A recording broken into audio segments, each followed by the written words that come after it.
Bride সাজাতে গেলে কি, কি অভিজ্ঞতার সম্মুখীন হতে হয় আজ সেটাই তোমাদের সাথে শেয়ার করব।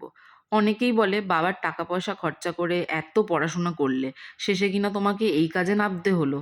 আবার তো অনেকে বলেই ফেলে যে তোমার বরের কিসের এত অভাব গো যে তোমাকে এই কাজটা শিখতে হলো? আবার এও অনেকে বলে যে YouTube দেখে মেকআপ শিখেছে।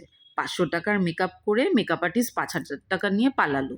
তো আমরা পড়াশোনা করে আর কি করলাম? এইসব প্রফেশনে এসে লোক ঠকিয়ে ব্যবসাই করতে পারতাম। এইরকম অনেক ছোট বড় হাস্যকর কথা আমাদেরকে শুনতে হয়। এইরকমভাবে আমাদেরকে অপমানিতও হতে হয়। তাহলে কাকিমা পিসিমাদের উদ্দেশ্যে বলি, একজন শিল্পী হতে গেলে সর্বপ্রথম মা সরস্বতীর আশীর্বাদের প্রয়োজন, যেটার যোগ্য আপনি একদমই নন। হাজার হাজার টাকা পয়সা খরচা করে আপনার বাবা আপনাকে পড়াশোনা শিখিয়েছে ঠিকই, কিন্তু আপনাকে প্রকৃত মানুষ করতে পারেনি।